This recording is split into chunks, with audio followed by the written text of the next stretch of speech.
Okay, so let's start chapter 2.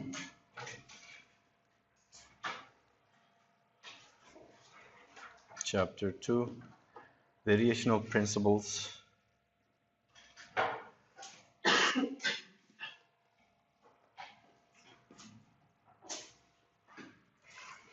and Lagrange equations.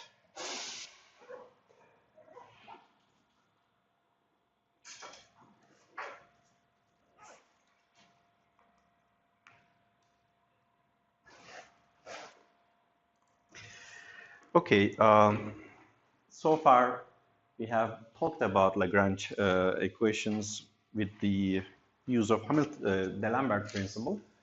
So in this chapter, we are gonna introduce an alternative way to get Lagrange equations.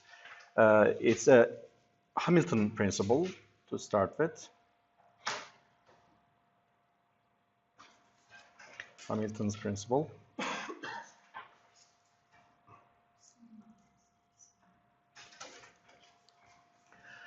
And the main difference, if you compare with the D'Alembert principle, is that in the case of D'Alembert, we are just focusing on a particular time during the motion, freeze the time, and then think of some virtual displacements. But here, this is not a differential principle in that respect. This is an integral principle. So in this case, we are going to integrate over, initial to the final time that it takes for the system to move. So basically, in D'Alembert principle, time is fixed and it's a differential principle.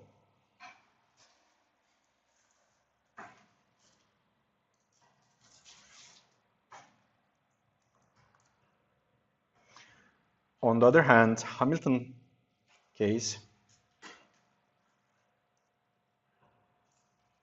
it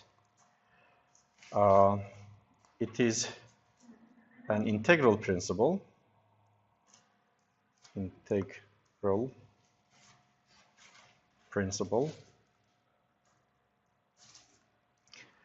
And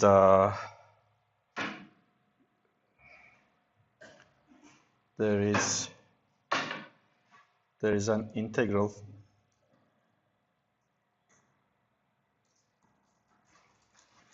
over finite time.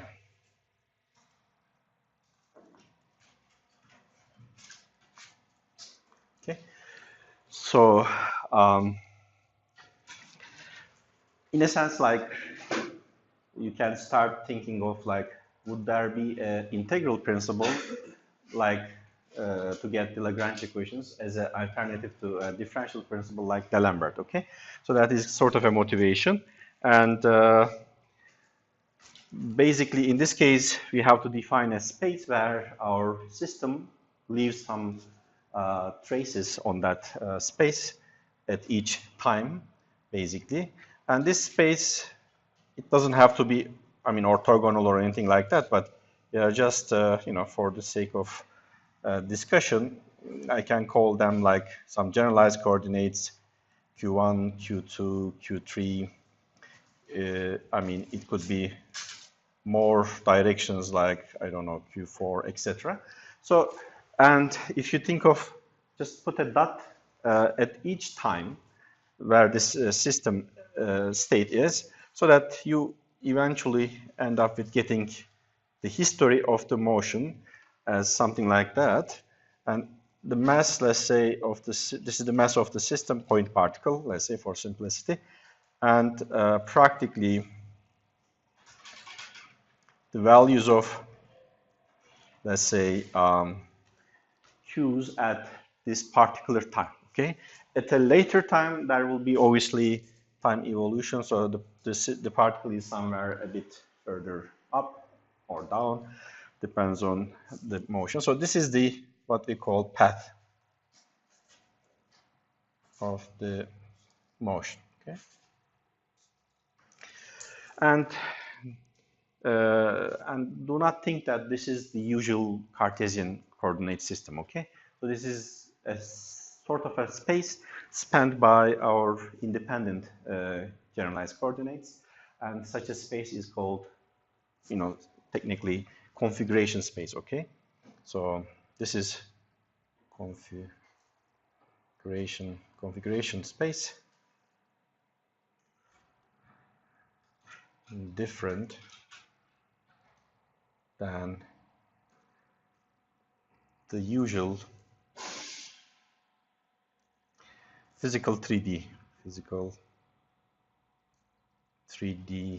space, okay?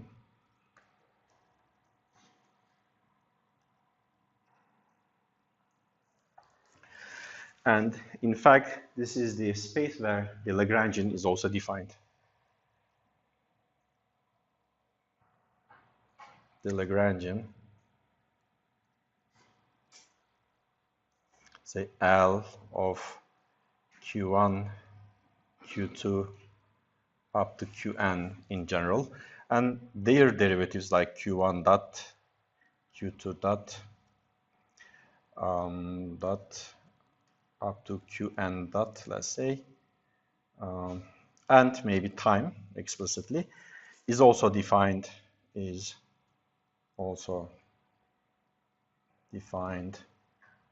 in the configuration space, okay?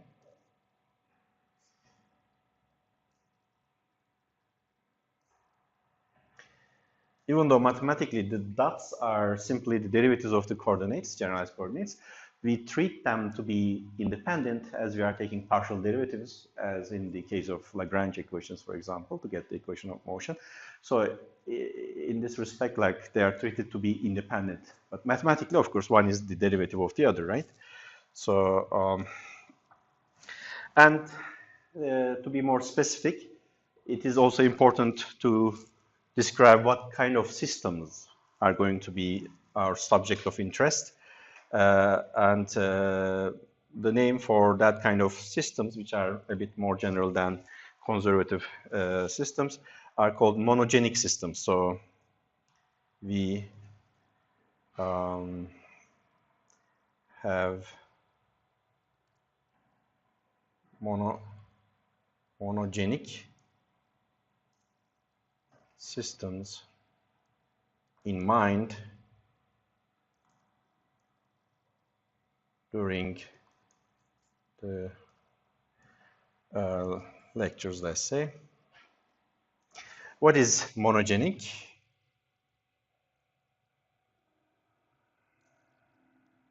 Monogenic practically means that for system with forces, external forces, and some internal forces, other than force of constraints, are all derivable from a generalized potential, okay? At most, I mean. All forces, let's say, other than forces of constraint, okay? Constraints are derivable from a generalized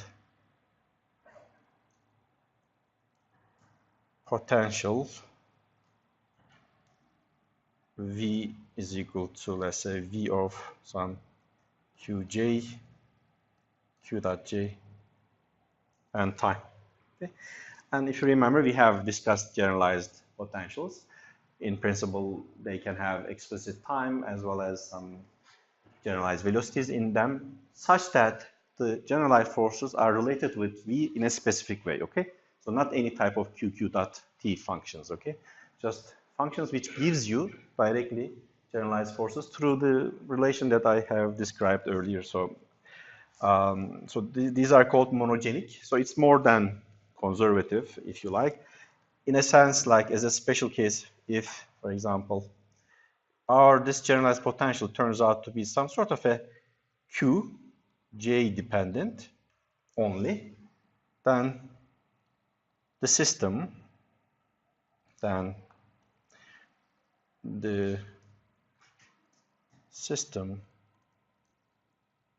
is called conservative.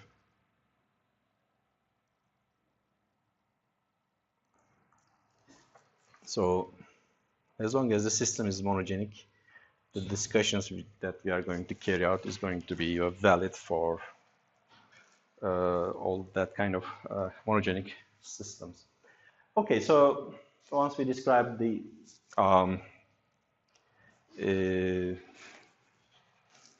what type of systems at hand are going to be really considered,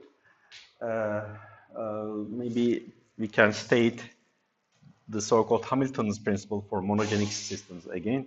So the Hamilton's principle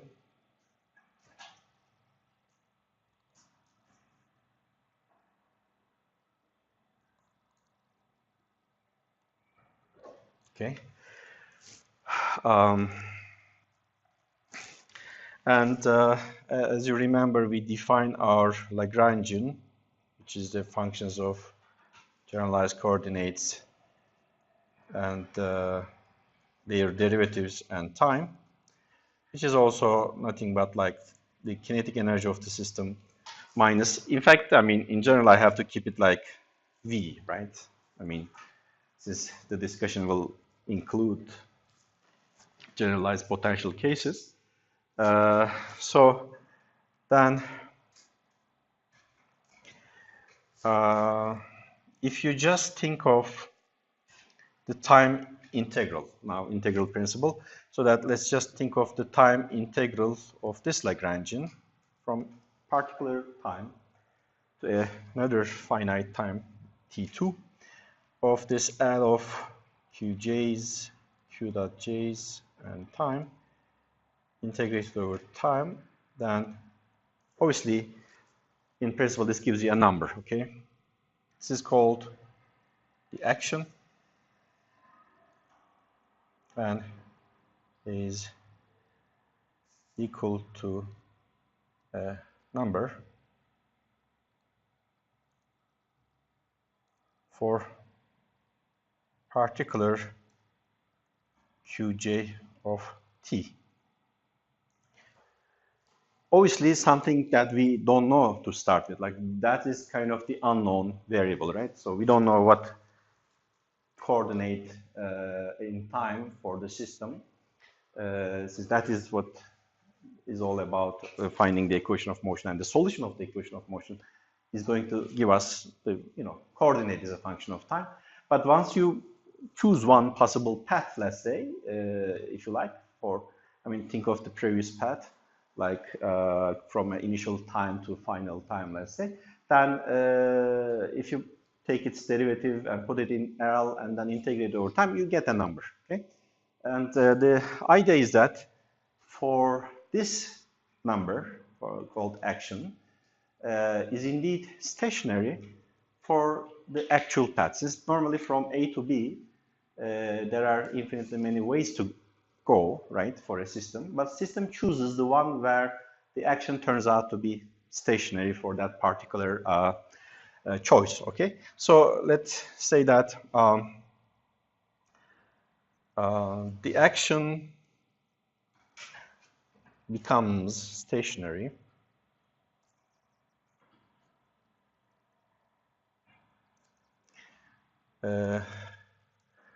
for the actual path,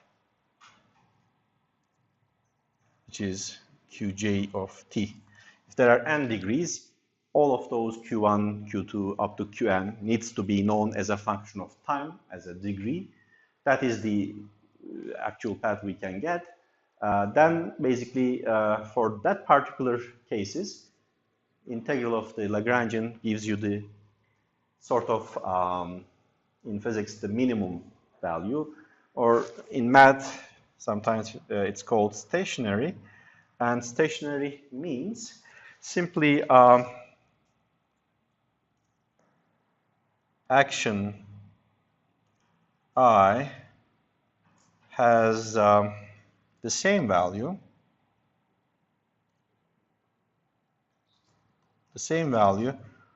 for all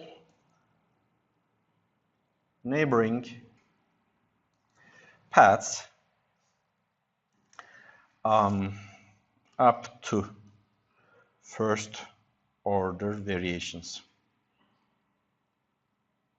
Okay, sort of from the actual path you disturb it up to the first order, as long as you are making that difference between the actual and the varied path is only differs up to the first order, then you make sure that the value of the action doesn't change. Okay, as long as you start from the actual one, make that first order variation.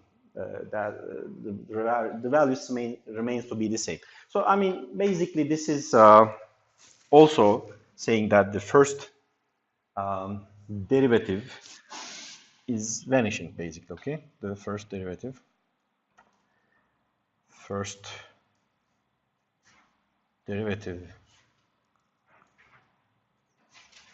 of the action vanishes. Okay, another way of putting it, basically.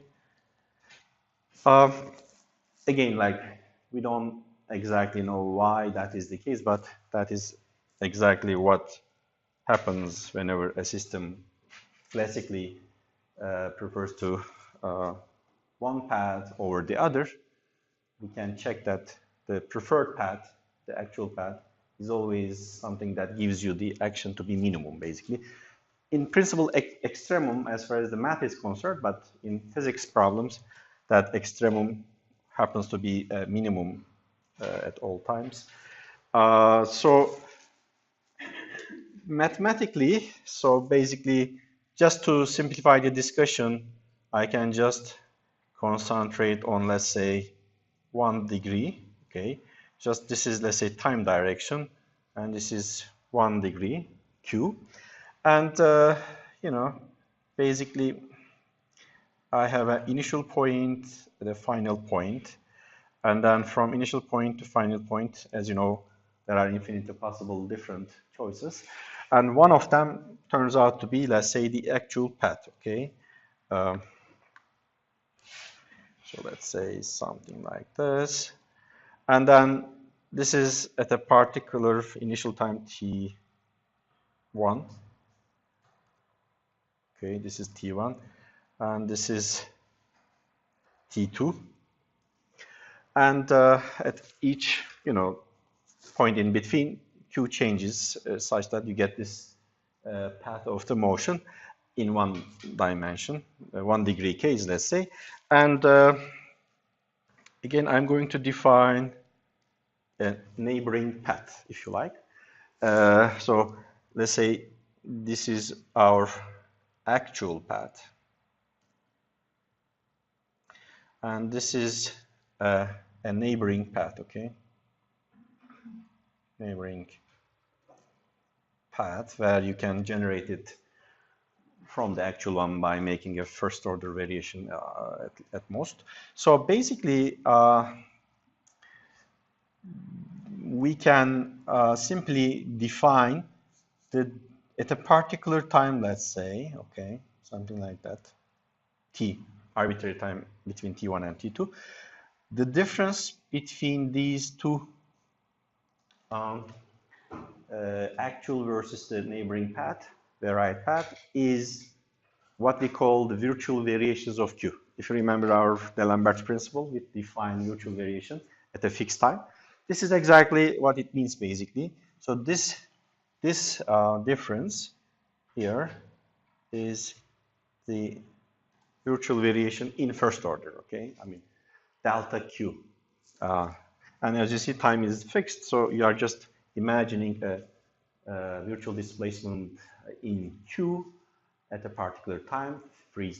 Time is frozen. So and practically, we try to understand what happens, like if, let's say, if q of t is the actual path, and then from here we are saying that, like, what happens if you go from this q of t plus first order virtual variation in q. Okay, so practically, you know, we try to understand the difference, and the difference should be, as far as the action is concerned, should be zero. I mean, first order in delta. Okay, So obviously, I can think of the time derivatives. I also need the time derivative, right? This is q dot of t plus virtual variations of q dot. So, I mean, q dot is d over dt, which is an operator. Delta, virtual variation operator delta, is also an operator. So they commute basically, okay? So it doesn't matter whether you take the virtual variation first and time derivative after, or vice versa. So, and of course, we have to keep in mind that we don't want to change the boundary conditions, okay? So that's why I picked my neighboring path such that as far as the values of q at t1 and t2 are concerned, it doesn't make any variations there, okay? Since if you change the initial conditions, you know that the time evolution of the system would be different. So as far as physics is concerned, we are just imagining the variations in between those boundary values, okay? So it means that the virtual variation practically for q at t1 or t2 should be 0, okay? So subject, let's say, subject to virtual variations of q at t1 is 0 and virtual variations of q at t2 is 0, okay? So not to change the boundary conditions, okay?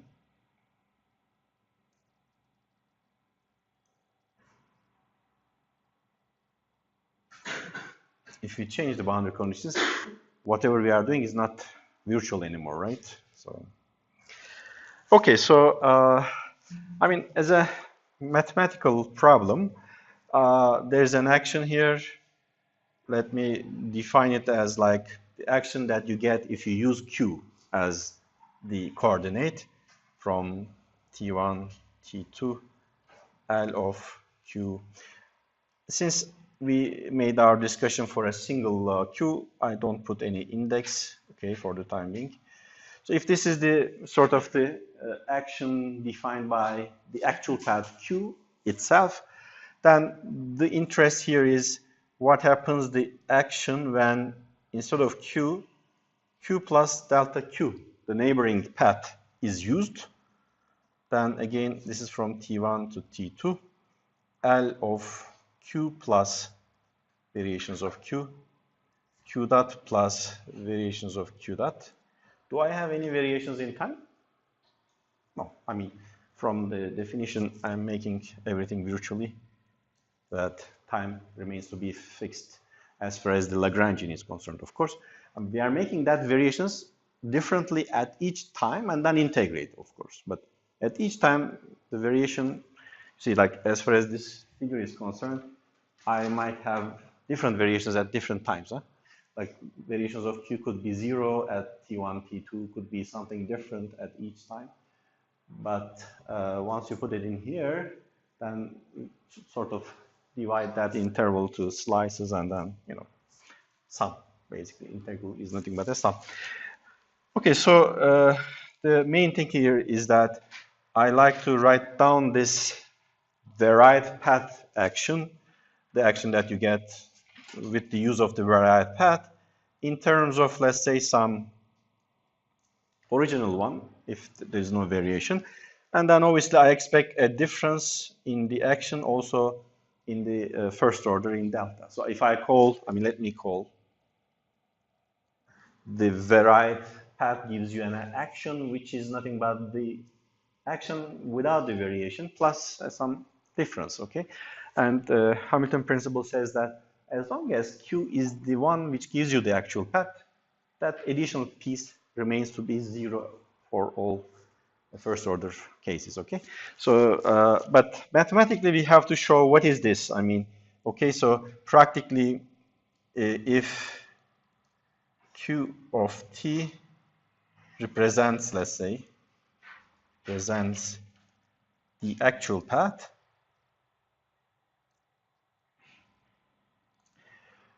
then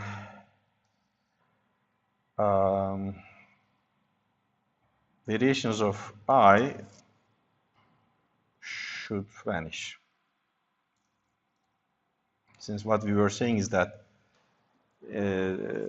action remains to be stationary under such a change, as long as you start from the actual one and then make a first order up to first order variation. Okay, so but we have to mathematically see what that delta I would be, and what we have to do is that obviously if this is what is defined originally, and then I have a Lagrangian given in terms of the sort of varied variables and derivatives. So I have to expand it, basically. Since as long as that variation is small, I can use Taylor series expansion, okay? Let's use Taylor series expansion for L of Q, L of Q, Q dot, sorry, L of Q plus Q plus variations of Q, Q dot plus variations of Q dot, and T around Q equal around Q and Q dot. Okay. What does it mean? I mean, maybe just as a reminder, what is this? Like for a function of x around, if you try to expand it, f of x around x equal to x0, what we know here is that f of x is in the first order approximation equal to the f of x0, okay? And then if you want to have some corrections, then we get like del f over del x evaluated at x equal to x0 times the difference between x and x0. And further corrections includes like 1 over 2 factorial del square f del x squared again after the derivative x equal to x0, x minus x0 squared. And it goes like this, okay? So as long as the difference between x and x0, that x minus x0 combination, is not large, if it is small enough, then it would be enough to keep the first two terms or the three terms. I mean, depends on the approximation. So, but obviously in our case, we have a bit more than this. We have a function which is a function of two variables. I'm not counting time. Time remains to be fixed anyway. So then obviously, if you have like g of x, y, and try to expand around x equal to x0, let's say y equal to y. This is more like our case. Then simply, in this case, if you remember g of xy in the first approximation, you can just take it to be g x0, y0, plus again del g del x, again x equal to x0, y equal to y0, x minus x0, plus del square g, sorry, again, since more than one variable, del g over del y at x equal to x0, y equal to y0. Just the coefficients. This one is y minus y0. And some, higher order terms expanded in the powers of x minus x0 and y minus y0. So, and clearly, if I go back to Lagrangian, then in our case, like if you call x, just x as q plus variations in q, and then y as q dot plus variations of q dot, and also x0 as q, y0 as q dot, and apply this generic formula, then I can simply write my Lagrangian of q, variations q, q dot plus variations of q dot and time can be written as the value of the Lagrangian at q, q dot, and t, of course. That is the constant, if you like, or the function already without any perturbation or variation, plus the derivative of the Lagrangian with respect to, I will use a loose notation, since normally the derivative of L should be taken with respect to the first argument, which is q plus variations of q. But once you take the derivative, you set variations of q0, okay? I mean, basically, like you can still show that this variations of q0, variations of q dot 0, okay? And here, x minus x0. X is q plus variations of q. X0 is q itself. So q plus variations of q minus q. So we have just variations of q here, okay? But normally, maybe practically, one has to call this one is q bar, which is nothing but q plus delta q. But then once you set variations to be 0, means x equal to x0, y equal to y0. You can loosely call it like del L over del Q, since there is no difference between Q and Q bar. Once you set the variations to be 0, it's not mathematically correct to use it, but we can, we understand what we mean, basically. Plus del L over del, let's say, Q dot bar, if you like. And again, once you take the derivative, set the variations to be 0, is nothing but setting x equal to x0, y equal to y0. And in this case, there will be this q dot plus variations of q dot minus q dot, y minus y0. And again, plus higher order terms.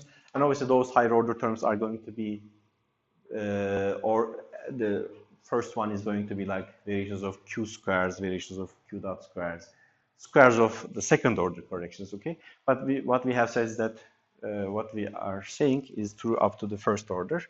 So then basically, if I just look, this is my Lagrangian without variation, then obviously the additional term I get here should be called as, this is only due to the, variation. Okay, if a piece come in addition to the unvaried function, then that piece should be called just because of this variation. And I'm going to call this is delta L. Okay, so this delta L is simply in loose notation del L over del Q times variations of Q plus del L over del Q dot variations of Q dot, okay? That is the variation in L if Q is varied as Q plus delta Q, okay? And Q dot as Q dot plus delta Q dot, you get a change in L in the first order as in this form, okay? So then if you go back to this, then basically if I go back to this functional integral, I of q plus delta q, which were given as the value of the Lagrangian at the varied coordinates and time integral. And here, obviously, I have shown that this right-hand side can be written as like q dot t plus variations of L, okay? If variations of L is defined as in here, and I mean, plus higher order terms always. So now I think it's kind of clear. If you expand this right-hand side, then I get the first term as like T1, T2, L of Q dot T dt, plus variations of L integrated over, maybe I should have written it like this, integrated over time from T1 to T2. And of course, this first integral is nothing but the action when Q is taken as the unknown function in our integral. So this is nothing but what I initially called the value of the action, and q is taken as the variable, dependent variable. So then the left hand side is the action when q plus delta q is used is equal to action when q is used plus correction. Again, that correction, I have to call it, is nothing but just the change in the action, right? So the first order change in the action, okay, by definition. So in a sense, like, we end up with getting the change in the action due to the variation is nothing but the variation of L integrated over time. And this is simply del L over del Q, variations of Q, plus del L over del Q dot, variations of Q dot, and then dt from T1 to T2. And simply, Hamilton principle says that Hamilton's principle simply says that that change in L, that change in action should really vanish in the first order if Q is the actual path. Okay? Of course, if you start from a completely arbitrary path, this is not necessarily true, right? Only valid for the actual paths, this discussion. And of course, if I write down this, maybe here the virtual variations of q dot, which is nothing but virtual variation d over dt q. Q dot is d over dt q, and then once you take that total time derivative of q and then take the virtual variation. But we have said that they are commutative in a sense that these two operators can change order. So it doesn't matter which one applies first. They are commutative. So that simply variations of q dot can be written as d over dt variation of q. Okay. So then using this into this variations of L formula, del L over del Q virtual, just my purpose is to really express those arbitrary variations, a delta Q, each term expressed as a factor excluded, which is delta Q, not Q dot, so that is the reason. But the second term is simply del L over del Q dot, and then normally virtual variation of Q dot, but that can be written as d over dt acting on virtual variation. Okay. Then as usual, we do some further operation here to get a term which involves a virtual variation as a factor. Here, there's an operator acting on virtual variation, so it's not in the form that I like to have in the final form. So, and since this is an operator, linear operator, I can take that d over dt all the way out, acting not only virtual variations of q, but also the whole term, del L over del q dot times this virtual variations of q. Obviously, once you expand using chain rule, right, d over dt should act the first factor, del L over del q dot, times the second, plus the first factor times the d over dt of the second term. Right? But obviously, they are not equal to each other. So I have to subtract the term where that d over dt acts only the first factor, which is del L over del q dot, and then multiplied with virtual variations of q. Obviously, I mean, if you expand the first term here, d over dt, you will see that there's a cancellation between the second term that I subtracted, and then eventually you end up with getting del L over del q dot d over dt variations q. Okay, so this is a very straightforward step, if you like, and then we end up with getting two different terms. Let's say one is a total time derivative term, which is d over dt of del L over del q dot, virtual variations of q, plus the second term as del L over del q minus d over dt del L over del q dot. Okay, maybe let me write it like this. And both of these terms have a common factor arbitrary variation of q. Okay.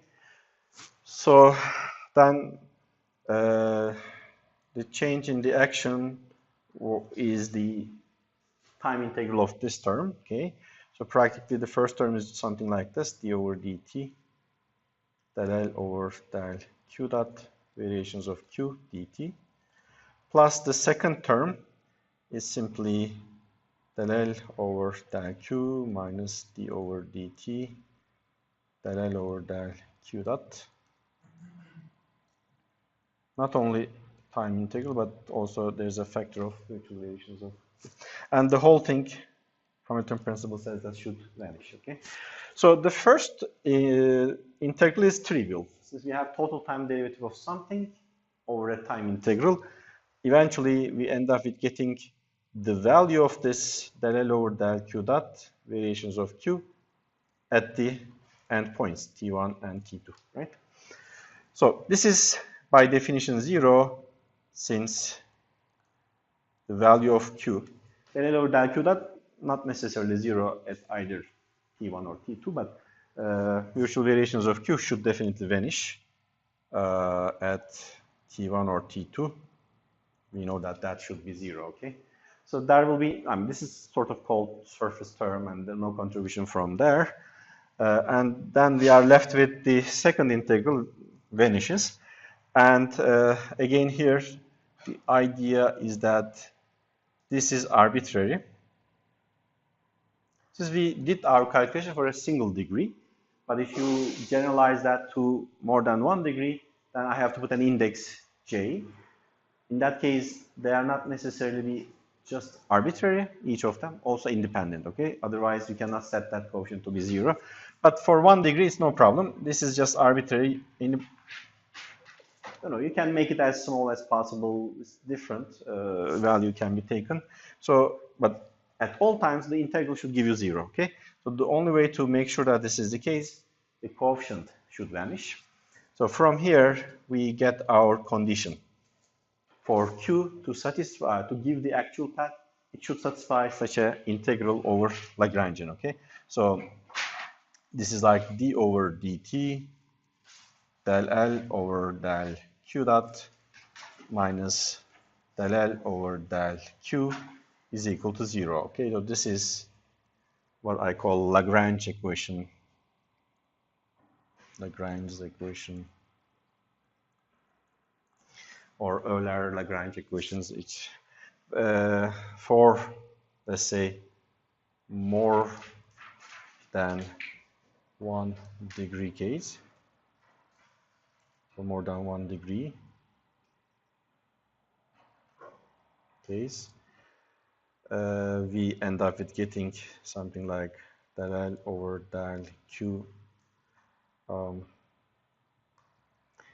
L over del q sub j minus d over dt del L over del q dot j, okay? Then each of, there's a j summation, okay, over 1 to n, let's say, times this. In each case, each term has this arbitrary variations of qj dt is 0, okay?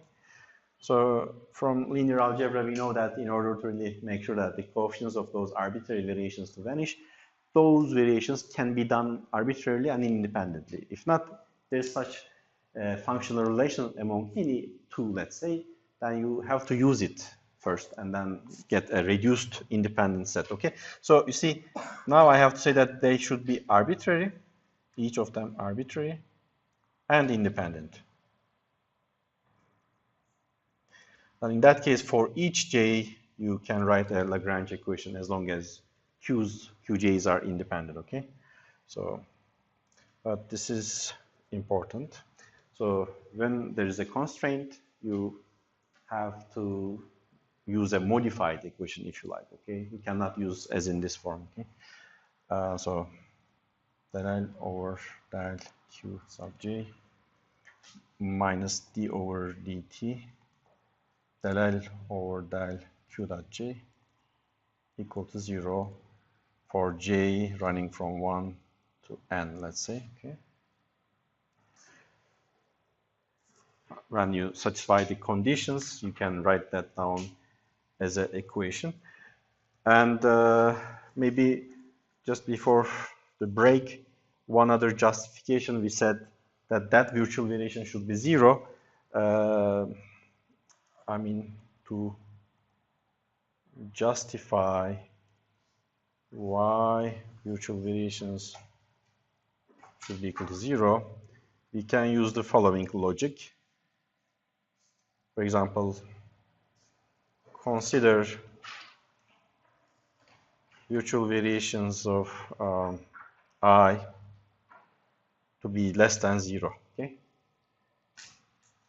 Then clearly, the action that you get for Q plus delta Q is going to be less than the action for Q, since obviously this is the action at Q plus variations of Q. If variations of Q is negative, then you end up with getting action for the varied path less than the actual path action. Then that is contradiction, right? We are assuming that Q of t is the one giving you the minimum, but we are varying and then we get something more minimum than that. Okay, so that is contradictory. Okay, so this is negative. Contradiction, since I of Q is assumed to be minimum in physics, I mean, okay? Then, of course, cannot be negative. Could it be positive? In this case, obviously, Q plus delta Q becomes greater than IQ, which is maybe okay, but since it's arbitrary, make another variation. Something like minus delta Q, where that variation chosen to be different, it's arbitrary, in the negative direction, such that we eventually get final variation to be still negative, okay? Even though it is positive in one choice, you can make an opposite variation in Q with a different amount, such that overall variation in the action from the actual one turns out to be still negative. But of course, this takes us to the above case. And again, contradiction, okay? Being positive or negative gives you a contradiction from your starting assumption, and it means that it has to be 0, okay? The only way to have it is to be 0.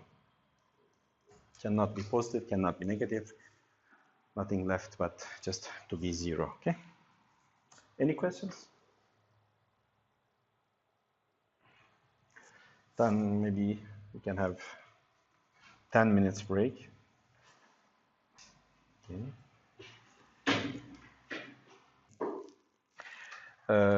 Let's start the second hour.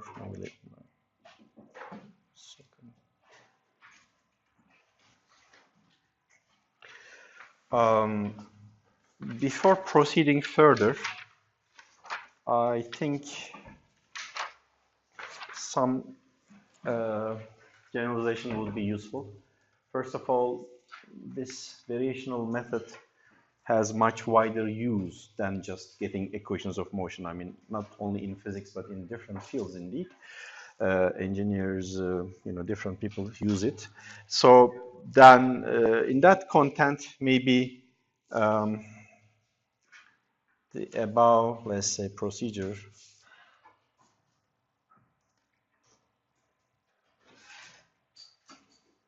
has much wider use. Just to make sense out of this, maybe notation-wise, we can just use something more generic, not just time, but let's say independent variable could be used as x. Okay, this is the independent variable. Then y of x, let's say, is unknown dependent variable, dependent function indeed. Then we have a functional where we integrate over. So basically this is going to be y of x, y prime of x, and then x as the independent variable. So this is what we call functional. It's a function of a function. Huh? So y of x is a function, f is function of functional. And simply the last thing that we define is the integral of this functional from some, x1 to x2, let's say, f of y, y prime, and x dx. I intentionally use prime as a derivative, right? So here, what we call y prime as dy over dx. So we are just using dot notation for time derivatives only. So x doesn't have to be a time variable. So then this is called functional integral. Okay.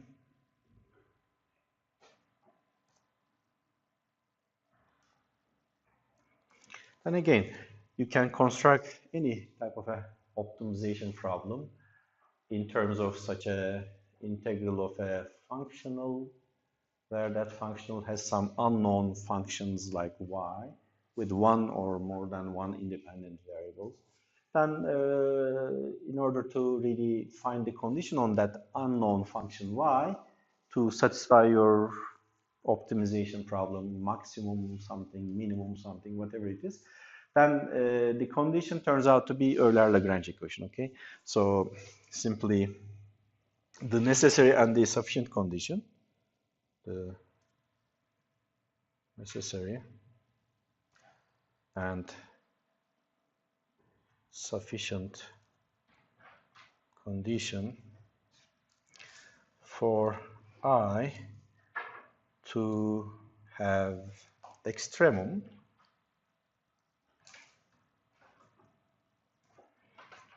is the Euler-Lagrange equation.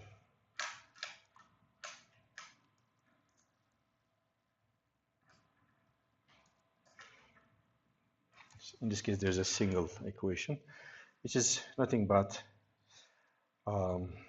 d over dx del f over del y prime, right? Minus del f over del y is equal to 0, okay? From here, obviously, get the unknown function.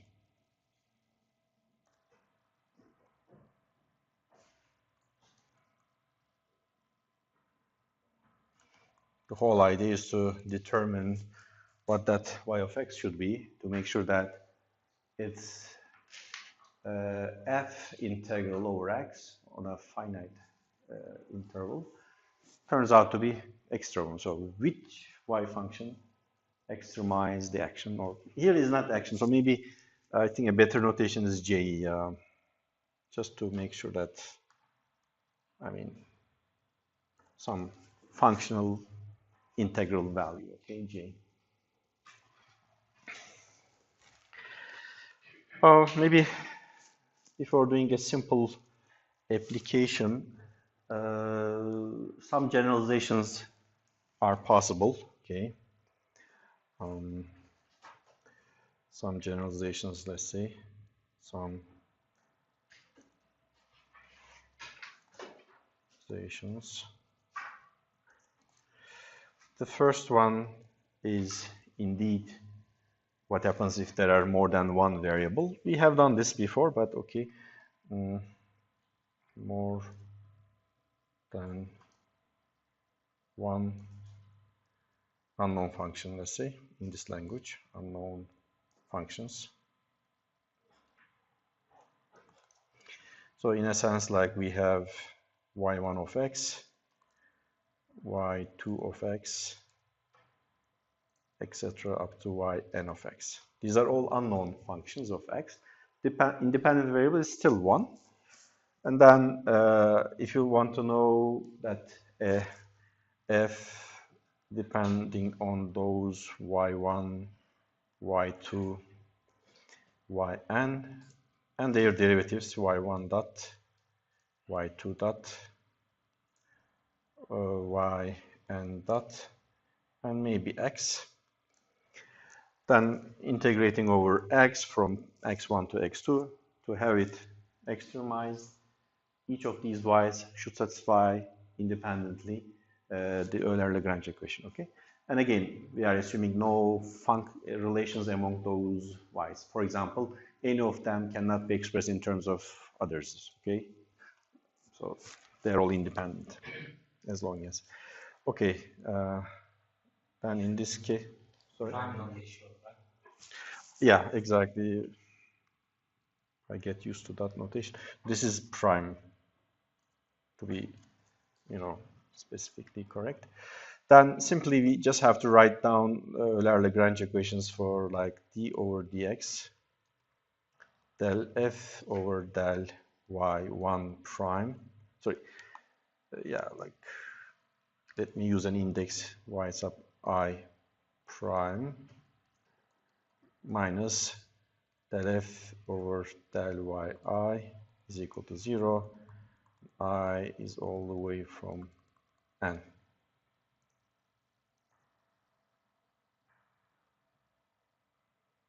And if you repeat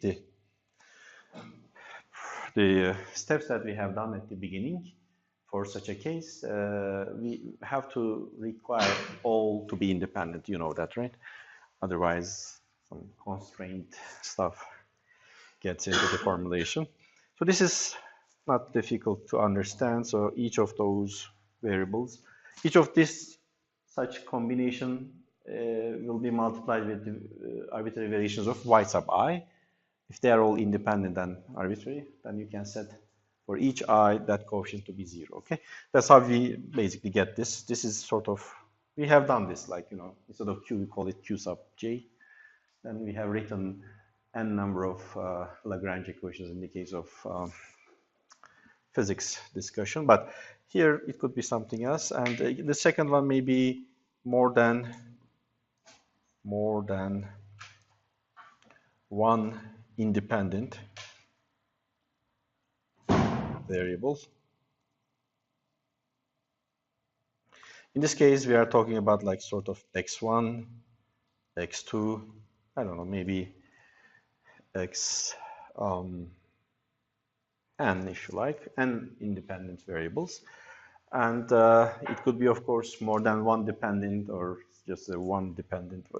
So let's just not make it too difficult. I mean, let's just say that we have just y of x1, xn, okay?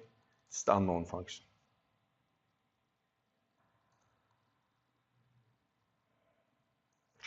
This is unlikely to have it with a physics content, since as far as independent variable is concerned, in our case, it's time, and we don't have more than one time direction, right? So, but in any other setup, you could have that kind of situation, okay? So then simply the generalization, if you repeat these steps, it's not difficult to really write. First of all, total derivatives doesn't make sense now, right? So d over dx, for example, it has to be all partial. So basically del over del x1, del f over del y. Okay, maybe we can call it like y1 prime, okay,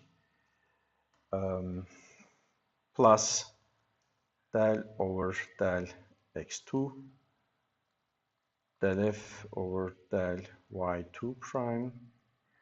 Now it goes like this, del over del x sub n del f over del y sub n prime, then minus del f over del y is equal to 0. So you are writing a single equation. Why? Since there is a single unknown function. Okay. But here, where notation-wise, like y sub, okay, maybe before doing that, I can even write this one as like del over del x sub j del f over del y sub j prime. Okay, where there's a sum over j from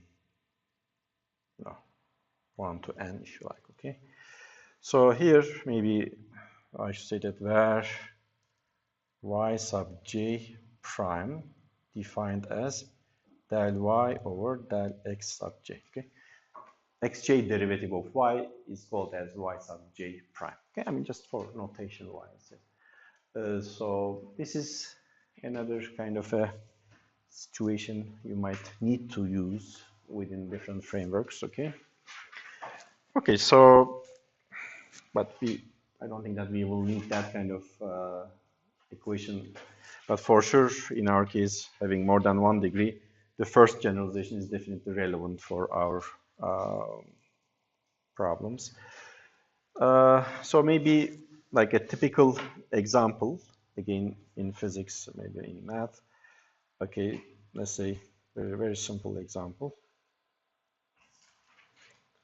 The shortest distance between 2 points, okay? The shortest distance in a plane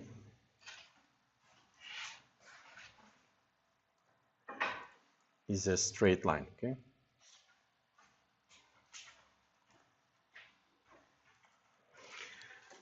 So if you try to really understand that such a problem can be converted to an optimization problem, and variational calculus would be useful.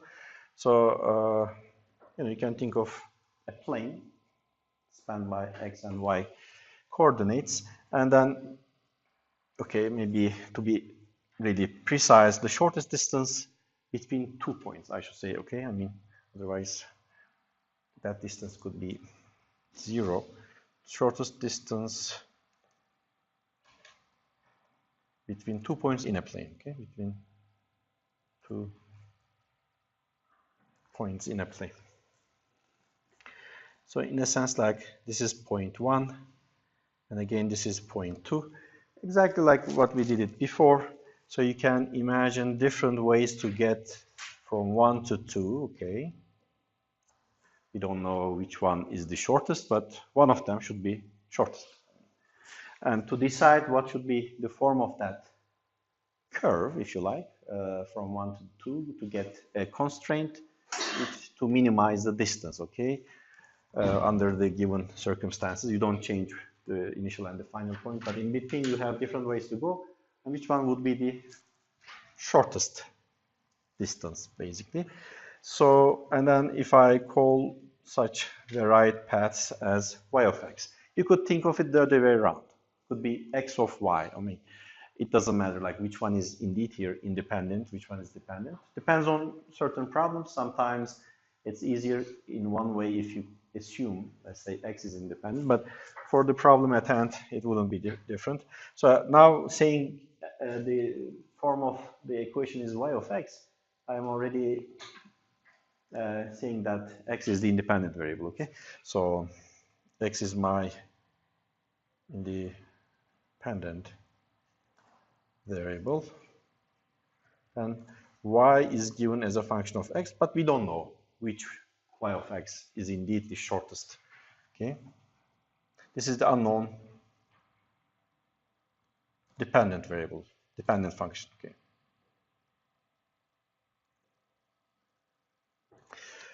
So the only thing that is left is to really define our so-called f and some form of an integral over f from 1 to 2 to make sure that we can take advantage of this Euler Lagrange necessary and sufficient condition for that extremum in our problem, okay? So obviously, since I'm trying to minimize the path, I have to write down some sort of line element or something like that, right?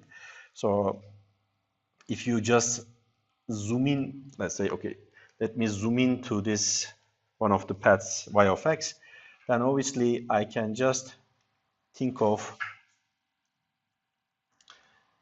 okay, I just think of a point at x and then some sort of a triangle here, and this side is along x is dx, and this side is dy, such that the infinitesimal line element on that y of x is dl, okay? So small dx and small dy, as long as that triangle gives you a dl in diagonal on that curve at a very local point, then dl can be expressed as simply dx square plus dy square and square root. Obviously, we have chosen Cartesian coordinates as our variable. Different, let's say, if you try to find the shortest distance on a curved surface called geodesic, could be on a sphere, on a cylinder, or something else, then obviously different coordinate system would be useful there. But here, no much of a difference, since we are just in xy plane trying to minimize the distance only, okay, between 2 points. So instead of writing the finite distance between 1 and 2, since I don't know whether I'm going to go on a straight line or something else, so obviously a infinitesimal line element is good enough to start with, and then integrating over all those dls from 1 to 2 to get the total distance on a curve in principle. So that's going to be easier. So if dl is the distance at a point x plus dx, y plus dy, that is created as dl on the curve. So then clearly, in order to get the final expression from 1 to 2, I just have to integrate all those increments, okay? And that definitely gives me one kind of a j value, and different curves taken, and for those, obviously, dx and dy are not independent, right? X and y are not independent, right? They have to satisfy the equation of the curve. So different curves gives you different equations, and then different values for j. What I'm looking for, the minimum, oh sorry, in this case, yes, minimum case, okay? Shortest distance, okay? So once you set it up like this, then we are trying to determine which form of y of x minimize the integral, which is the length, okay? So we don't know y of x, but what we know is that it has to give you a dl integrate over 1 to 2 to be minimum, okay? So let's go back to here, and then I'm just writing 1 to 2 without, for the moment, choosing any integration variable or anything like that. Square root of dx square plus dy square. Then at this point, you have a choice. Either you can choose x as the independent and then took that dx square out of the square root, or twice the other way around, okay?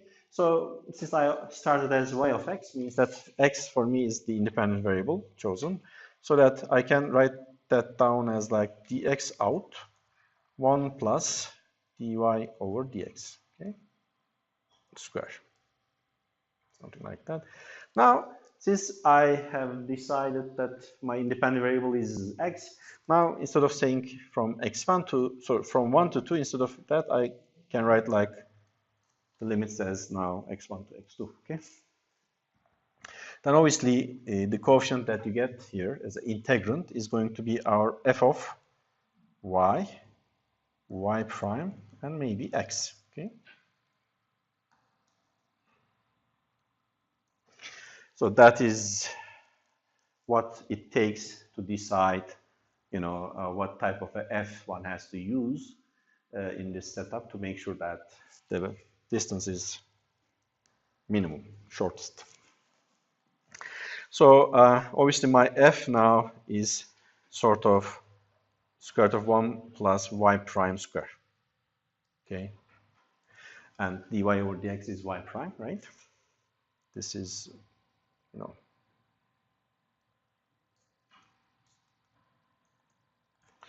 So if this is the case, then what we know is that the condition is to satisfy this d over dx del f over del y prime minus del f over del y should be 0. This is the Euler-Lagrange equation. That is the necessary condition.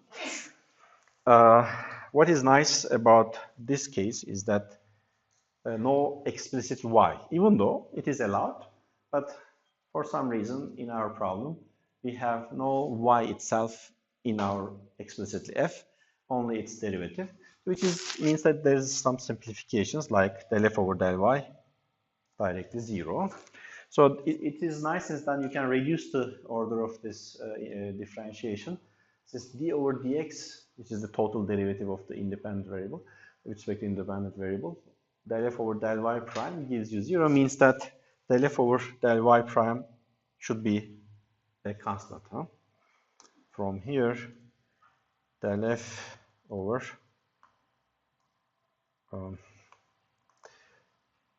del f over del y prime should be constant. Do not try to really compute d over dx of this, okay? I mean, it's already reduced to a first order. What's the point of doing it like taking total time derivative, total x derivative, okay? Don't do that. So now, I mean, clearly, I can call it like a constant c if you like. Then since f is this one, so del f over del y prime simply, the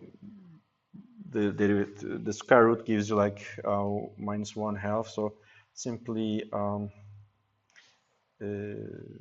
y prime divided by 1 plus y prime square. Okay. This is like 1 plus y prime square to the power 1/2. That 1/2 becomes a factor. Then in the power we get minus 1/2. Then derivative of inside is 2y prime. So that 1/2 cancels with 2. So we get this y prime over 1 plus y prime square. So it means that that should be equal to c. Therefore, I can take the squares of both sides. So y prime square is 1 plus y prime square times c square. Then clearly we just have to assume that c is different than 1, right? I mean, from here, like y prime over 1 plus y prime square shouldn't be equal to 1, since if it is equal to 1, that doesn't make sense, like gives you something 0 equal to 1. Any other c as a constant is okay. So, from here, we get something like 1 minus c square. Y prime square is c square. And from here, y prime is going to be something like,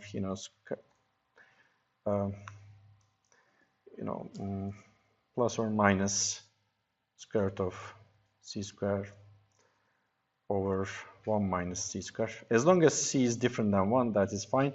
So you can call this one is like plus or minus a, if you like. If dy over dx is equal to a, then directly integrating both sides, you get y as plus or minus, let's say, plus or minus ax plus some b.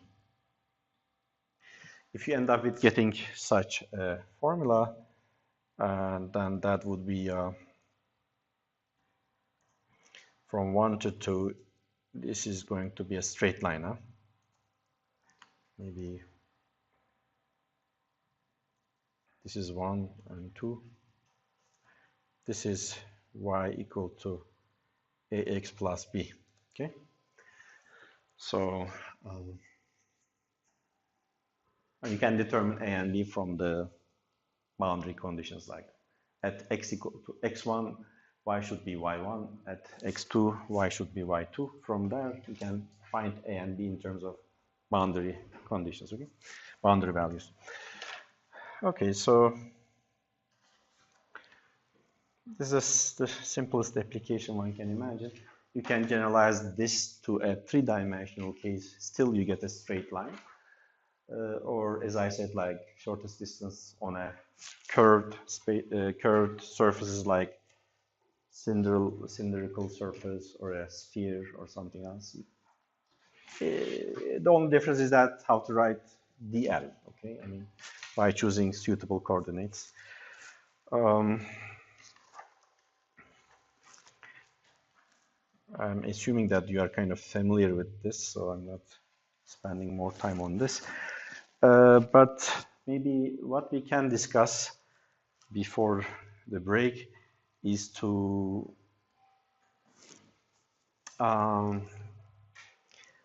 what happens when you put, let's say, some constraints among your q's or y's, whichever you call it. So in a sense that like Lagrange equations with constraints, okay? Holonomic to start with, okay? Lagrange equations with holonomic constraints.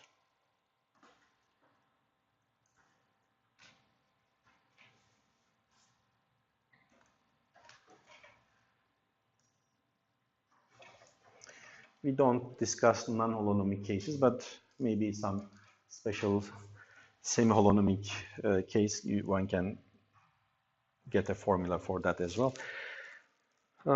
So what is the difference? Okay, there are n number of coordinates generalized.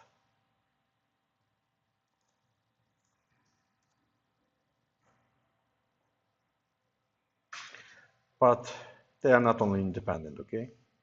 But they are not all independent.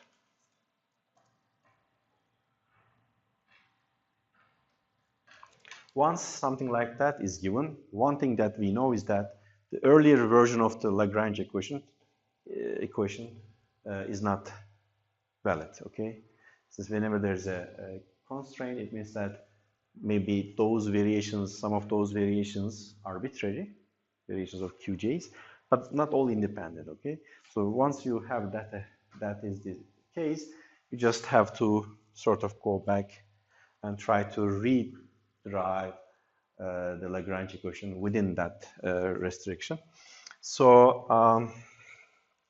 then obviously I will maybe call constraint equations, since they are holonomic, f sub k of this q sub j and t to be 0 for k, again, like from 1 up to, let's say, m something less than n, which is the not independent degree of freedom, okay? Independent degree of freedom obviously is not equal to n. N is the generalized coordinates, number of generalized coordinates we choose, but we realize that within the set, some are not independent, okay? So you have some relations among them, maybe an explicit time involved as well. So that obviously, in order not to have an overdetermined system, I assume that there's less number of constraints than the n degree, okay, for a dynamical system. So then the modification is not difficult. Okay, if let's say f sub k is 0, means I'm writing the constraint equations in a closed form. Okay, I mean f equal to 0 practically means that there are some relations among qj's. But if you go back to Hamilton principle, okay, in the original form we have written it like, okay, L of L Q J Q dot J and time from, you know, T1 to T2. dt. And we call this is action, and variation of the action equal to 0 gives the equation of motion. Okay. So, but now we like to have this, minimization, if you like, minimizing the action, subject to some constraints. Okay. I mean, you cannot avoid the fact that there are some constraint relations among your queues. So one nice trick is to really replace your L with L plus, some constraint information, sort of not just f of k. For each of k, we arbitrarily assign a coefficient lambda sub k, f of k. Okay. So first of all, nothing will be different just because we know that f of k's are all 0. So such a modification of the integrand wouldn't change the physics since f of k's are all 0. Okay. No change in physics, let's say, or equations of motion in physics, since f of k is 0 for each k. Okay, so you are not really changing anything, but obviously we are using that as an implicit function. So we are not really implementing anything f of k is suggesting. Okay, like we are just keeping as a sort of relation, and I'm not setting it to 0 from the beginning, since if you do that, that doesn't make sense, obviously. It means that setting that to be 0, practically you are eliminating dependent ones from the independent. But we like to keep it as if they are all independent, but subject to these relations, okay? I mean, so keeping the relations and them all together as a dynamical variable. And that requires us to introduce so-called Lagrange multipliers like lambda sub k. These are called Lagrange multipliers. Okay, unknown, if you like. So the price to pay is to introduce n number of unknowns, addition to n number of unknowns. Okay, so we are enlarging the problem. Instead of working with n minus m number of independent of degrees of freedom, right? The problem is a lot easier that way. I like to keep as if all n degrees are sort of there and dynamical and sort of unknown, even though some of them are known in terms of the other, but we don't really impose that from the beginning.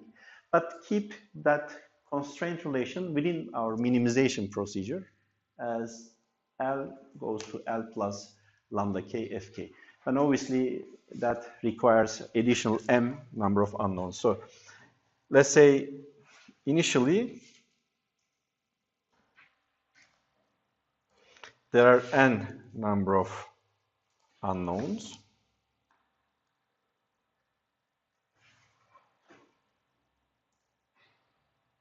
But not all independent.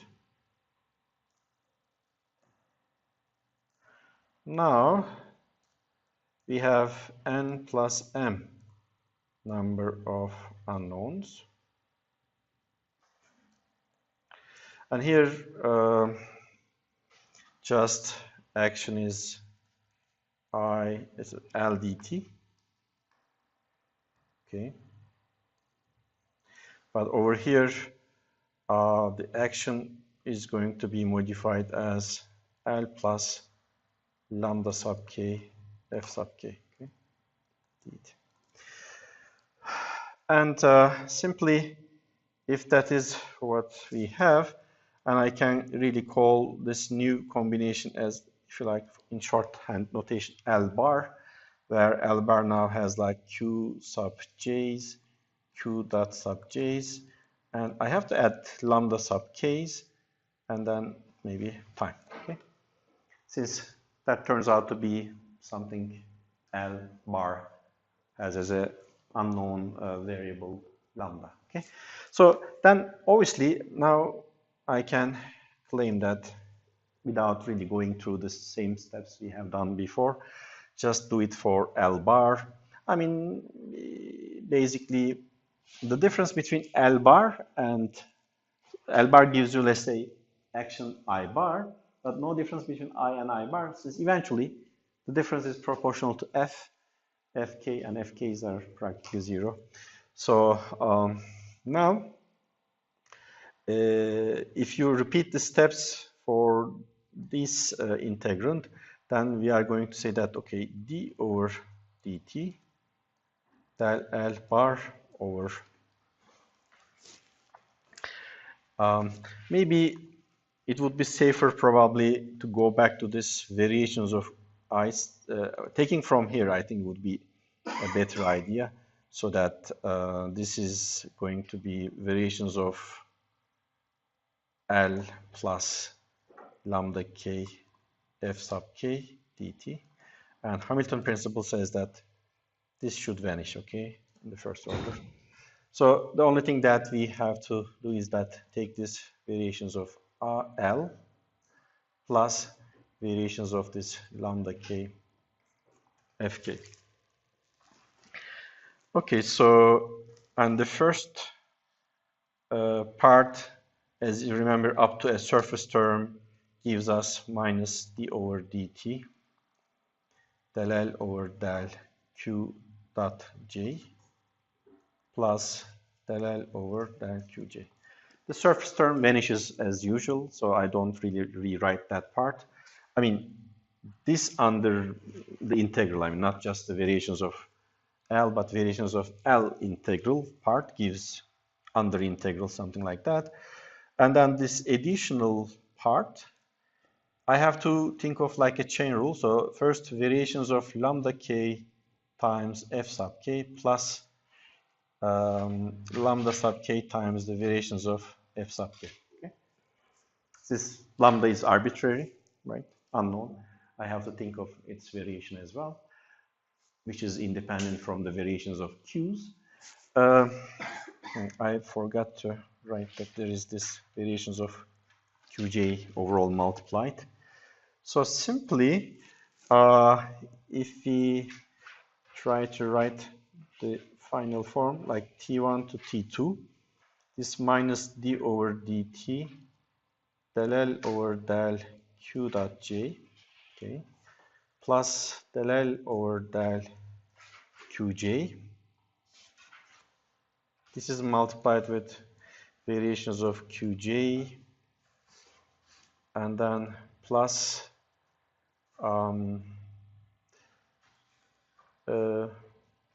f sub k variations of lambda k.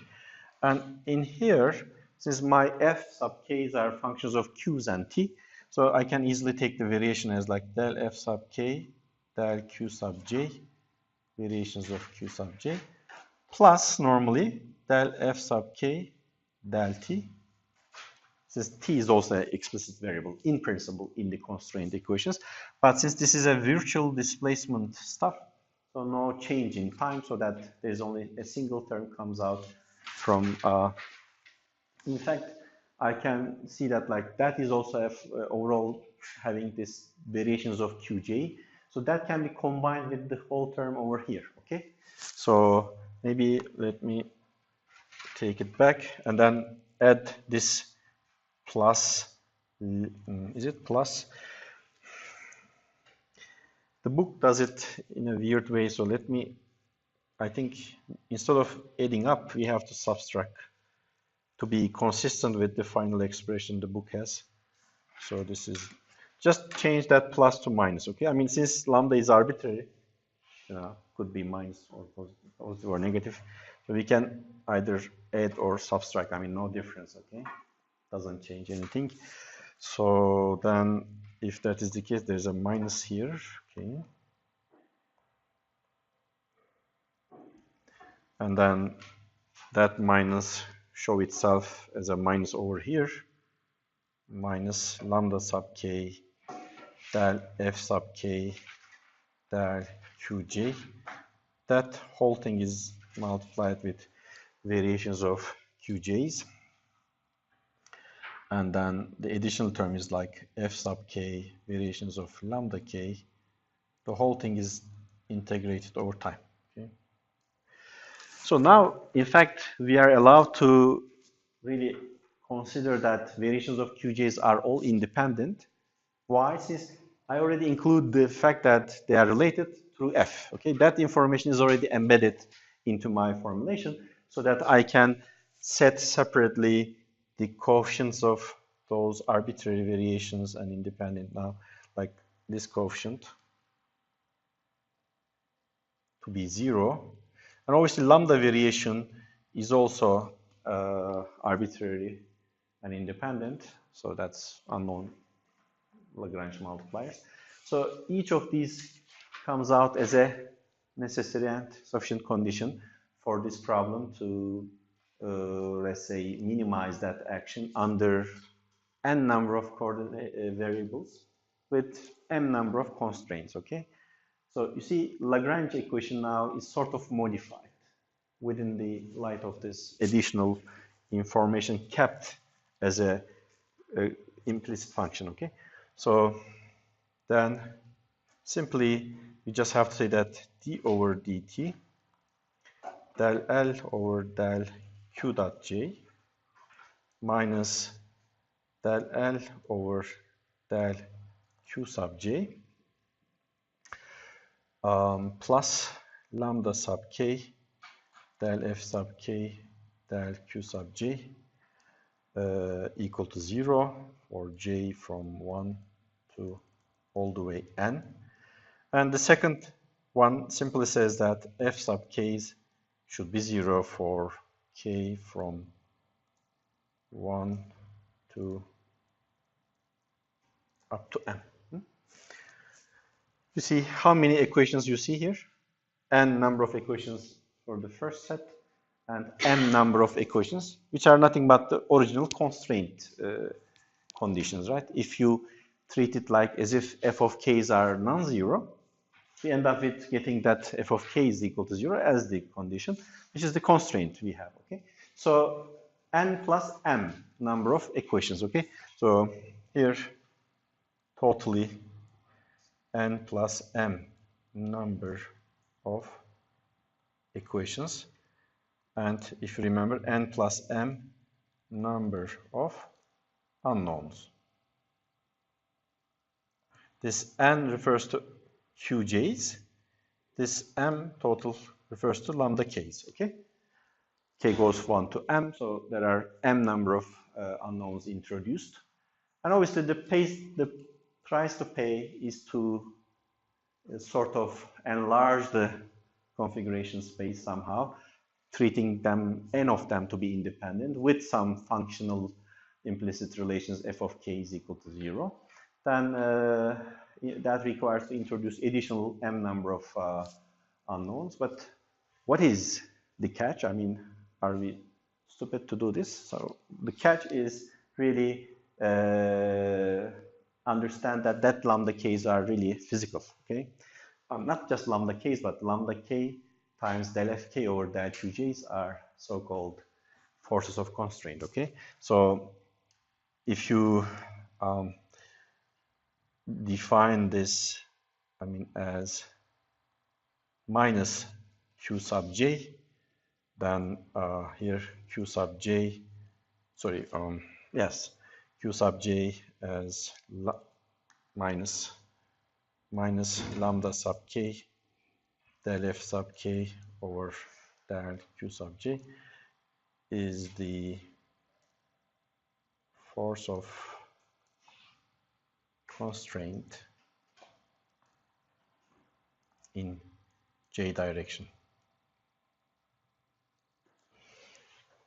If del f over del q is something like a constant 1 or something like that, lambda k is directly giving you the force of constraint.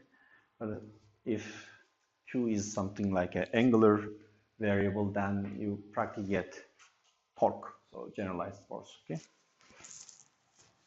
So basically, the message is that the equation of motion to be used, the modified, if you like, there's a modified Lagrange equation. So instead of maybe once there are, let's say, constraints like f sub k equal to 0, holonomic of course, then the Lagrange equation,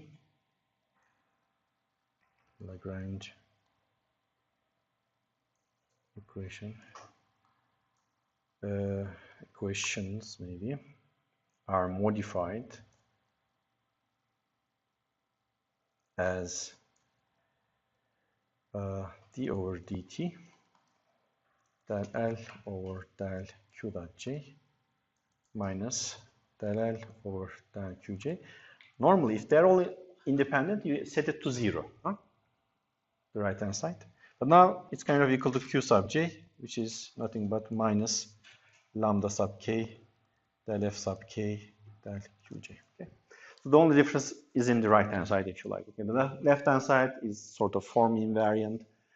Even though all QJs are not independent, I can keep writing it in the same form, but I cannot set it to 0 in the case of constraints exist, okay?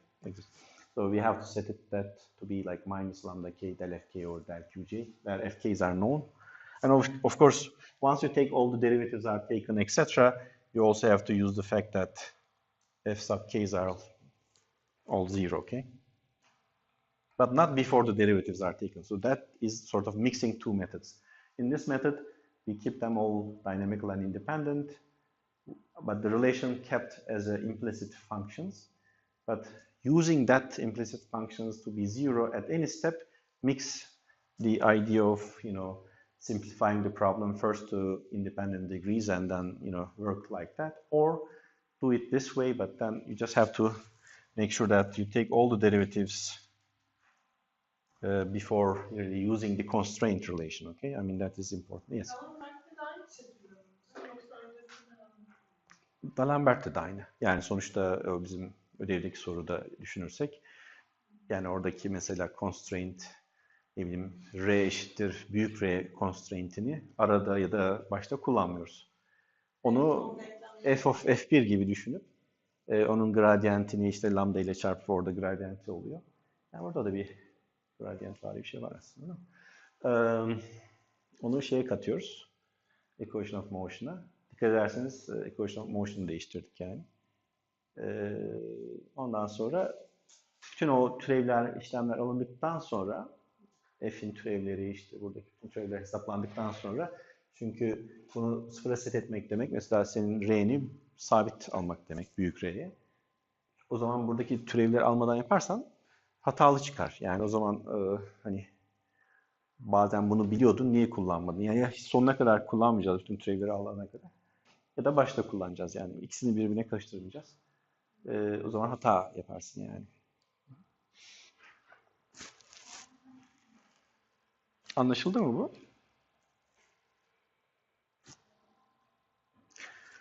Tamam, yani force da elde edilebiliyor aslında. Önemli olan o. I like to say a few things about semi-holonomic case. So Lagrange equations with semi-holonomic constraints. I will discuss a restrictive case, but it's possible to generalize it a little more. So basically, there are different types of non-holonomic constraints, if you remember, some inequalities, for example, in the form of inequalities, one version of non-holonomic constraints, or maybe some velocity-dependent constraints in differential form.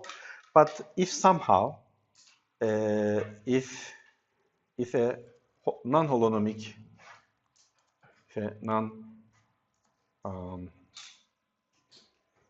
holonomic constraint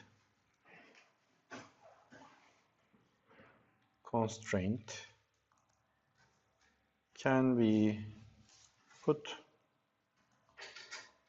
into a functional form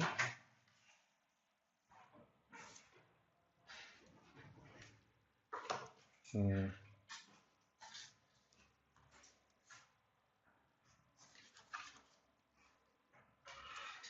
as, let's say, f sub k q1 up to, let's say, q sub n, and derivatives, okay.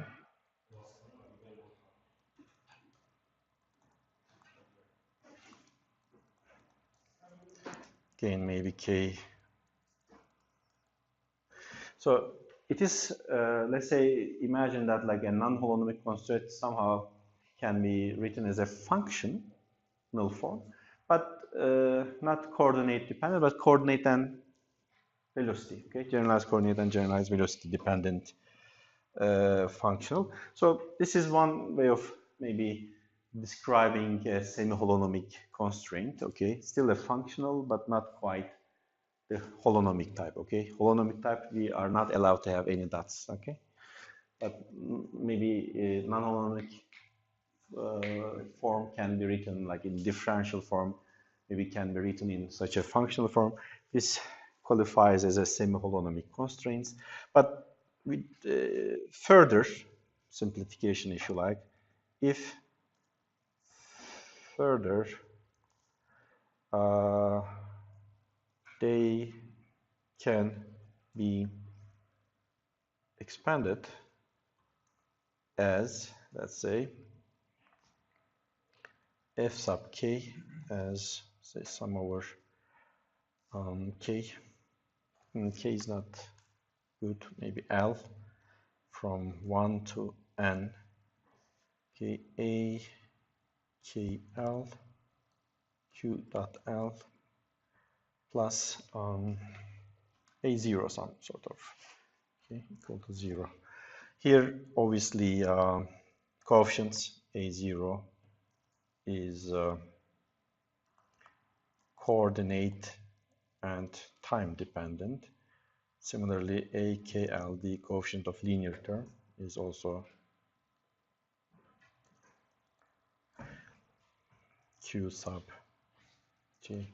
What I assumed further is that my constraint function is indeed linear in Q dot with a constant term, okay?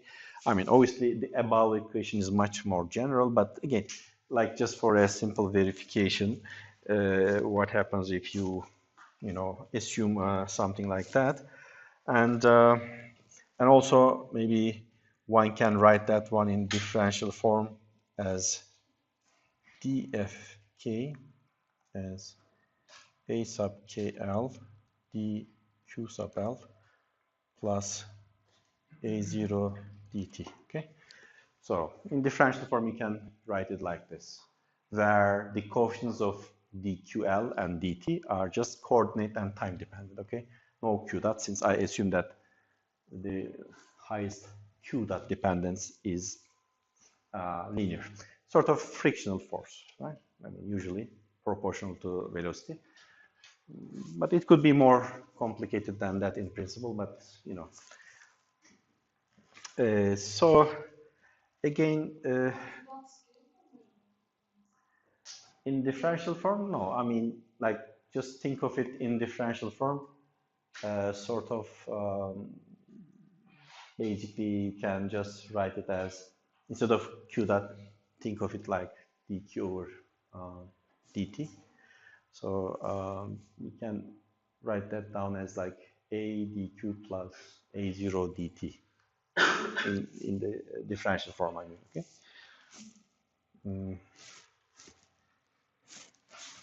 Well, maybe what you mean by, maybe to be more precise, I should put it this way, okay? The constraint in differential form, okay? So that is more accurate, I guess. Okay, so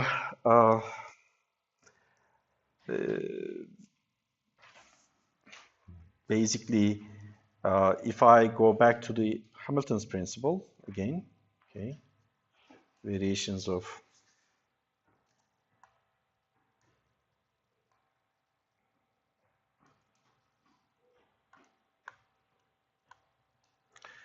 Okay,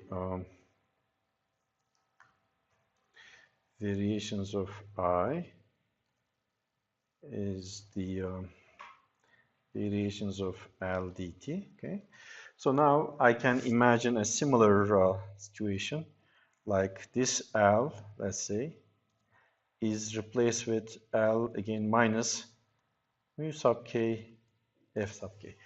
I'm not using the same Lagrange multiplier, okay? Since this is for the case of semi-holonomic situation. For the holonomic case, I use lambda sub k for, Lagrange multipliers, just to be, on the safe side. So again, if f sub k's are all zero, so, and so having that at hand, we can just simply write L minus mu sub k f sub k dt and equal to 0. And again, the first part is same as before, if you like, the minus variations of this mu k fk dt. Then here, this can be written as the variations of mu k times fk again, plus variations of, or mu sub k variations of, variations of f sub k. Okay? So from the, from here, other than the surface term, this integral, as usual, minus d over dt, del L over del q dot j, okay, plus del L over del qj, variations of qj dt. So this is, as usual, the term that we eventually get. And this variations of f is like del f sub k del q sub j, if you like, variations of q sub j, and then plus del f sub k del q dot j, variations of q dot. And here we have a time part, like del f sub k del t, variations of t, but variations of t is really 0.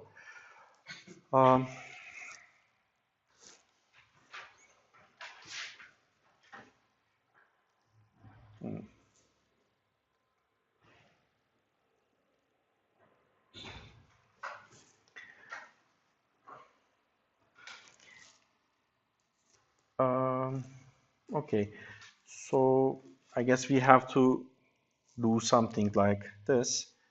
Okay, maybe I should just take this term, like variations of mu sub k f sub k dt term, and in here we have this one term which is integral f sub k variations of mu sub k, okay, dt, plus the second term should be written like mu sub k del f sub k del q sub j, variations of q sub j. And then the second term, this is d over dt, variations of q sub j, right? So I'd like to take that d over dt all the way out.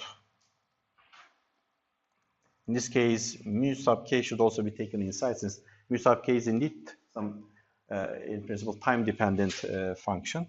So then del f sub k del q dot j, and then variations of qj. This is the total time derivative term.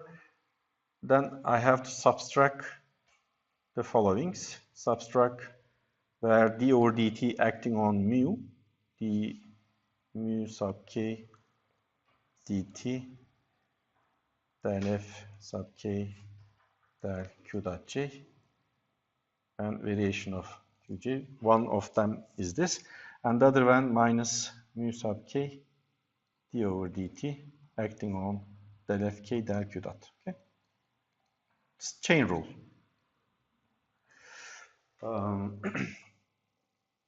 But considering the fact that mu k is not constant, okay, so that is a time-dependent function in principle.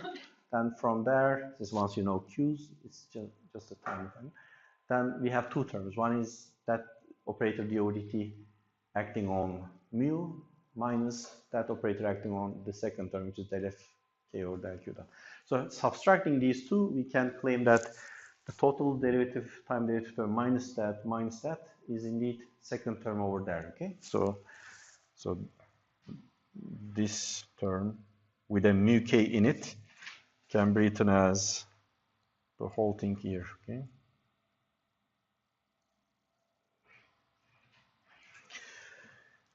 Okay, so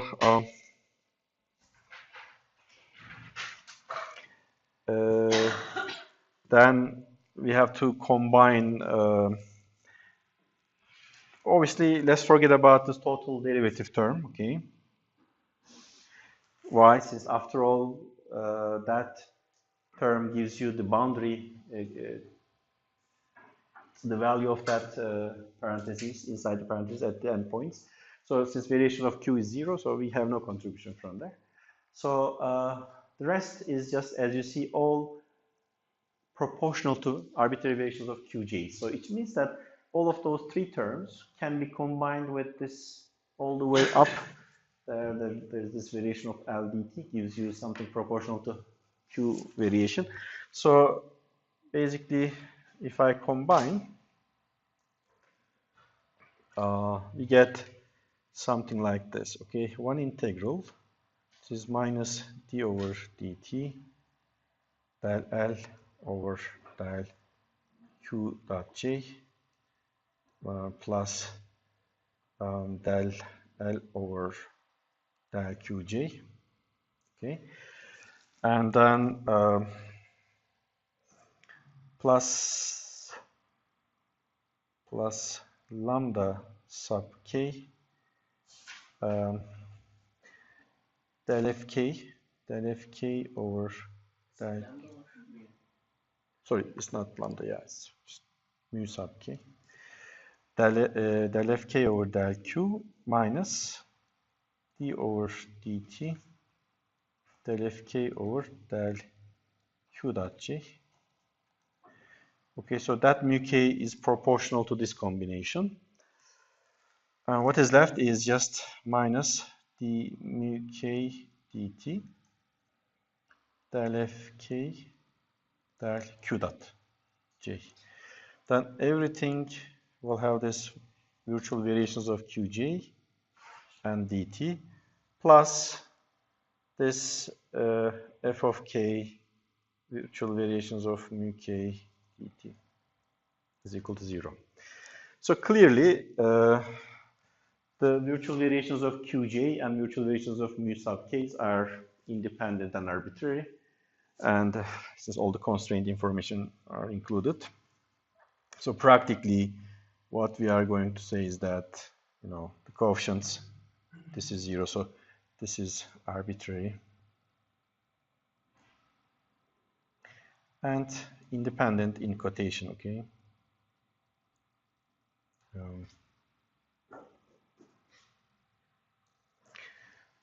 Okay. And same thing here. This is arbitrary dependent. So that coefficient also 0. So we end up with getting the following. So d over dt del L over del q dot j um, plus minus del L over del Qj. Maybe again I can set that equal to Q sub j, which is mu, this is the definition, mu sub k generalized for the semi-holonomic case, del Q sub j minus d over dt del f sub k del Q dot j, okay, minus d mu k dt del f k del Q dot j. You see, it is a bit more complicated, the form of the generalized force or force of constraint, if you like, in the case of a semi-holonomic type. But I didn't go back to this linear version. I mean, if you like, um,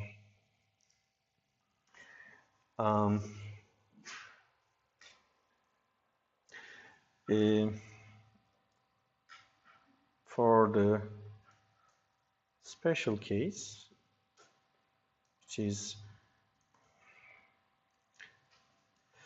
let's say, if f sub k is something like akl q dot l plus a0. So for example, you can easily see that this d over dt del fk del q dot part give no contribution.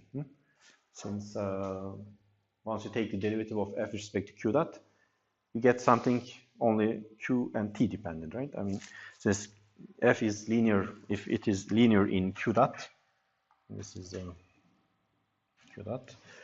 So del f sub k del q dot j, simply this is going to be akl Kronecker delta jl in L summation L equal to j.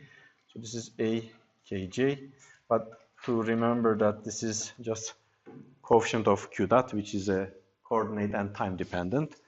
So then from here, d over dt del fk over del q dot j. This is 0. Okay.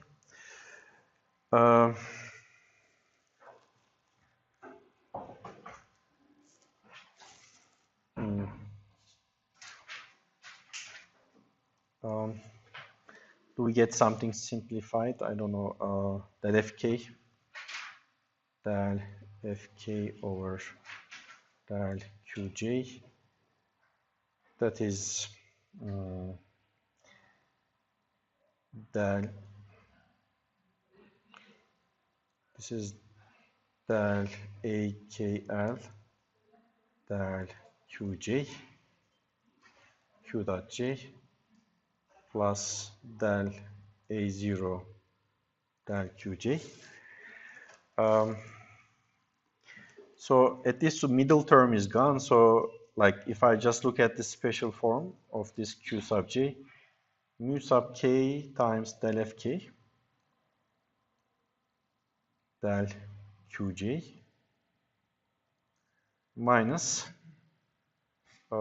d mu k dt del fk del q dot j.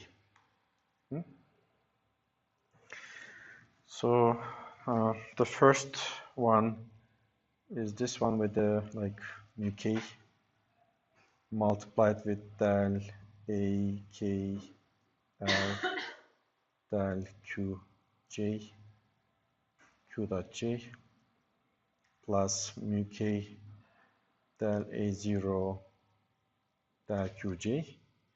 Then what I have to subtract is this one minus d mu k dt. What is it? Del fk del q dot is del fk del q dot is akj. So A KJ.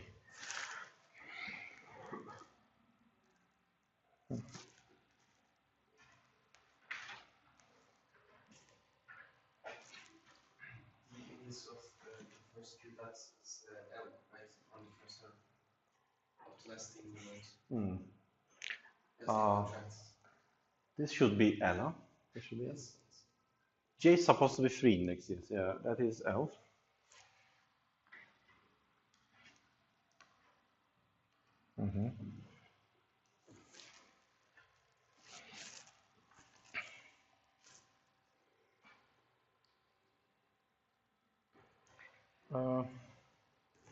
I'm trying to just see whether we can put it in a more compact form.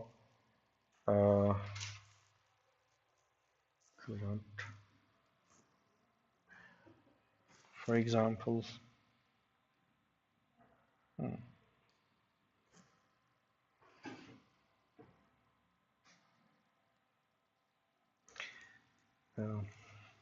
I think it's possible, but I'm not 100% sure now, since the thing here is that maybe you should also check it out. Like, my concern here is that would it be possible to write this one as like minus mu k del f k over del q dot j? Okay, that's something not very clear for the moment, since there's at least a0 qj derivative, which is non-zero in principle.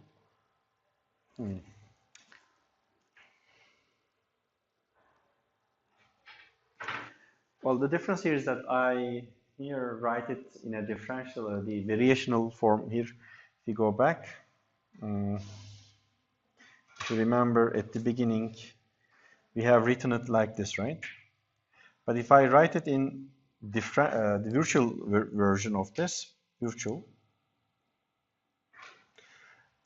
AKL, virtual variations of QL, is going to be zero, since virtual variation of time is not going to be relevant. So then the virtual version of K becomes so simple. No A0 is involved. So if you continue that way, then you get no contribution from A0 part. But I did it the other way around. I don't know, maybe there's some extra term left out, but let's just check it out. I mean, I'm not really sure whether it's gonna go back to what I expect, which is, if you do it the other way around, I mean, should be something like that.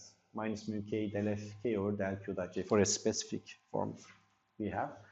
But if you do it explicitly and obtain the generalized form, what I mean is that this,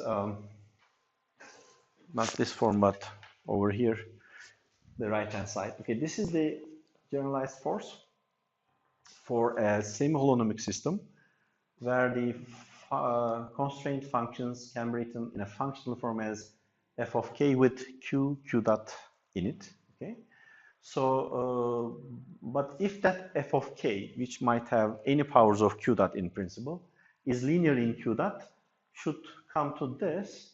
But if I follow slightly different method without going into this general derivation directly from the special form I have, if you continue that way, then the right-hand side becomes really something a bit, looks different, but again, one has to really work out and see whether it goes to the same form. I'm not sure, but at least what we know is that this general form is correct. For that special case, that q sub j takes either this form or explicitly maybe this form. So that I don't know which one is really correct. What are they? I mean, yeah, what confused me is this part. Like this part never show up in the virtual f is used. So what else we can impose? I don't know. As you see, I have used this original form over here. But if I think of the differential form and then this eventually that is equal to 0, okay? And I can first write it in differential form as a KL dQL plus A0 dt equal to 0. Or if I need the virtual variation, since eventually what we did is to take the virtual variation, right? So the virtual variation for version like AKL, this is.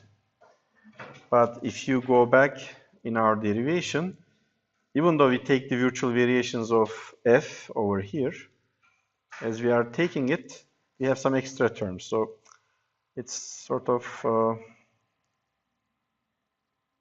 maybe we are missing something here. I'm not sure. I have to check it out. But what we know is that this form is the general form for sure. And if you have special form for f sub k, like linear inq, etc., it should work out exactly this way. But would it go to this form? I don't know. Ama her dersin sonunda bir keviyat çıkıyor böyle. Yani geçen de olmuştu, ona baktınız mı bilmiyorum ama bir denklem 0 eşittir 0 tam vermiyor gibiydi. Efendim? Öyle bir şey yazmayı unuttuğumuz için herhalde öyle bir Yani evet, çıkıyor olması lazım da ben onu tekrar 0 eşittir 0 vermiyor mu? Yani o phi eşittir 0 mı olur? O da çok mantıklı değil yani düşünürsem. Evet, onu tekrar bakalım. Yani aslında bu tür şeyleri atlamamak lazım. Yani bunu da yazılı olması önemli bir şey.